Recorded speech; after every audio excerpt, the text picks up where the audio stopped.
the town of Southampton, where the rivers flow, lives a man named Vinnie with a heart aglow. Hello. Hello again. No, I ain't doing that. Okay.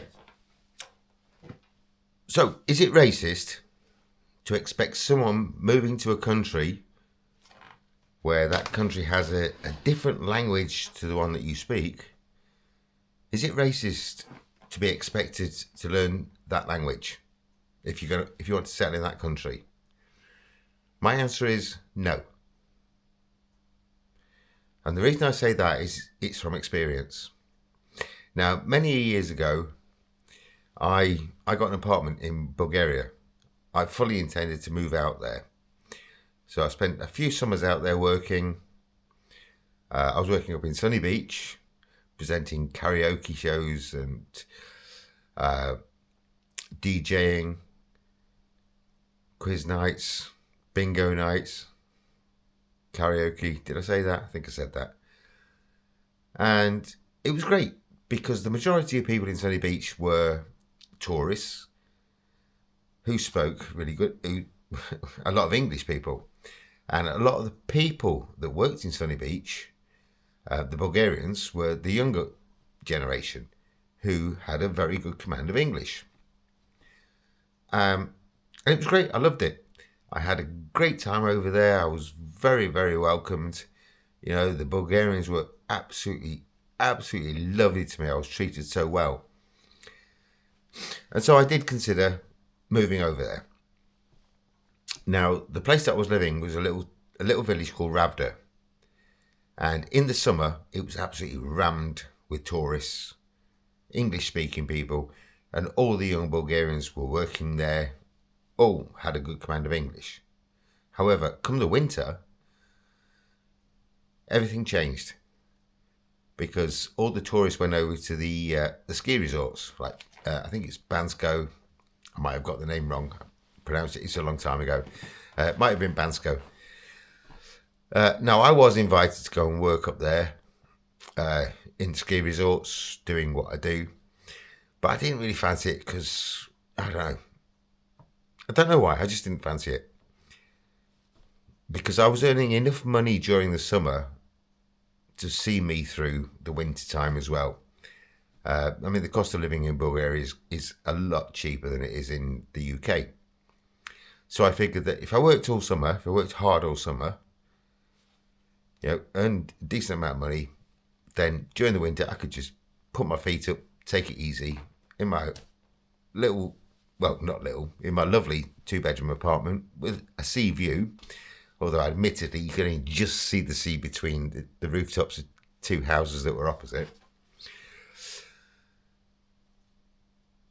And I got to know quite a lot of Bulgarian people because I worked for them. And all of them said to me that if I wanted to settle over there, I needed to learn Bulgarian language.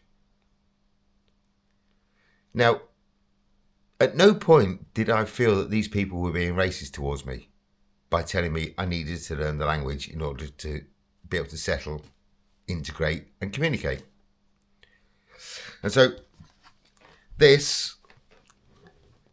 my Bulgarian phrase, English to Bulgarian phrase book, which, as you can see, there are pages falling out because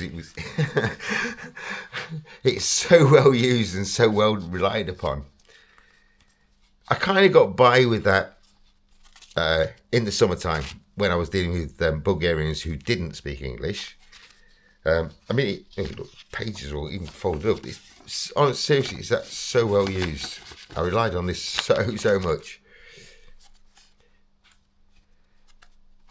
But of course, during the winter time, the only people left in my little village, in the little village where I was staying, were the older Bulgarians, most of whom didn't speak English. And so it made absolute sense to me that in order to integrate, in order to fit in, I needed to learn Bulgarian. And yeah, it's okay with my little phrase book, learning certain words, to get me by in the summer. You know, see someone, it's like, zdrasty, kaksi, which means hello, how are you? And then dober den, dober verchi. See, I can't even remember. It was that long ago. And it's so difficult to learn. And the way it's written down as well is just, it's so difficult to follow. And when it's written in the Cyrillic alphabet, boy, I have absolutely no chance of understanding it whatsoever. So I very quickly realised that the idea of me actually living in Bulgaria, it wouldn't work because I would not be able to integrate, I would not be able to fit in because I was unable to learn the language. I mean, I bought this thick book. I mean, I gave it away a long time ago.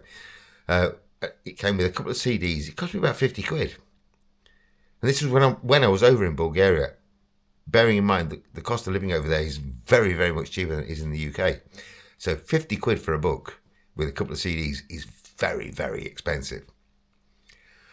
And I tried.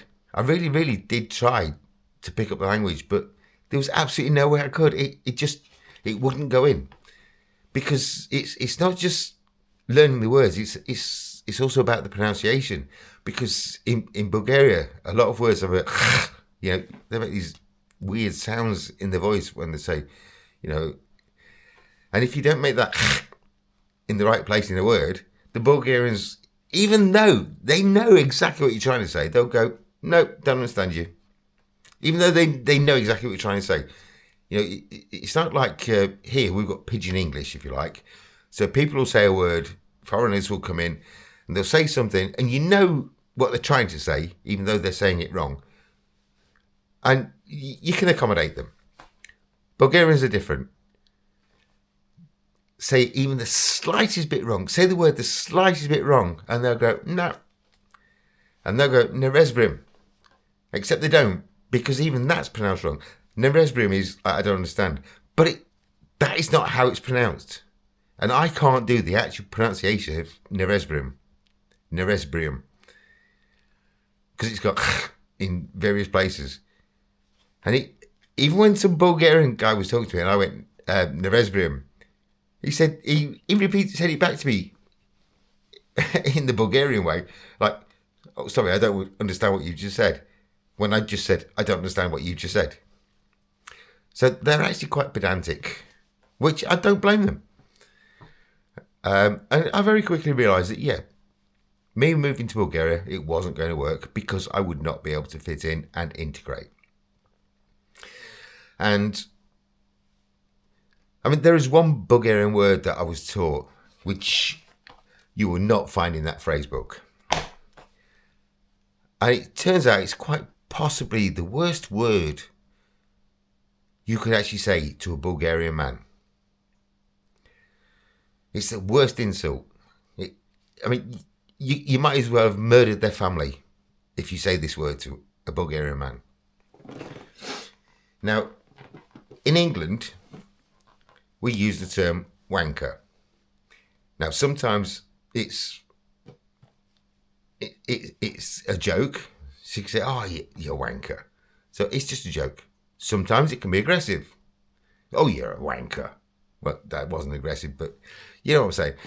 So that it's a word that can be used in sort of different contexts to have different meanings and have, if you like, a different expression to it.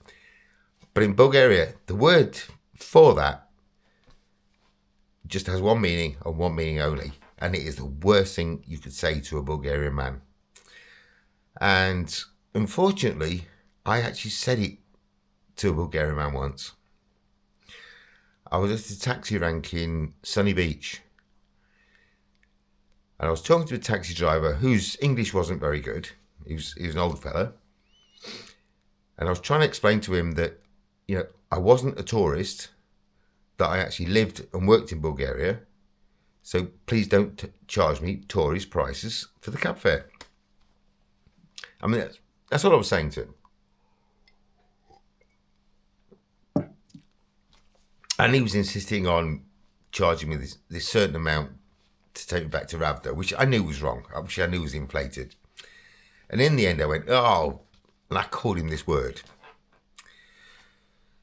So this was like in a bus station in Sunny Beach.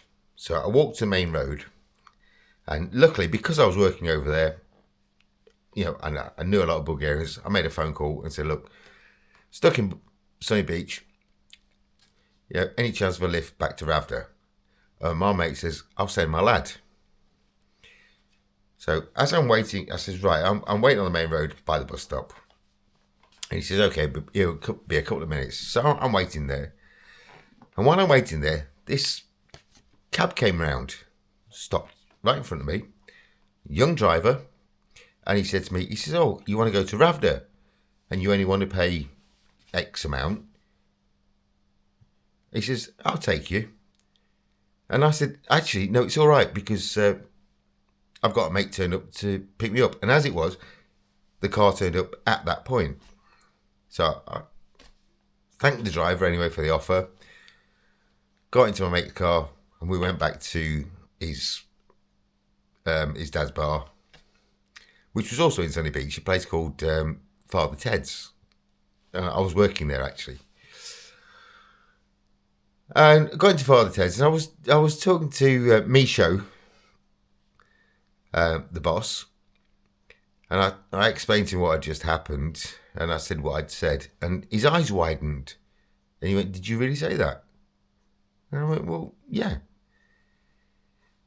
And he said, "Had you got into that cab with the young driver," he says, "I guarantee you'd have got in, the doors would have been locked, you'd have been driven out to the countryside or up into the mountains.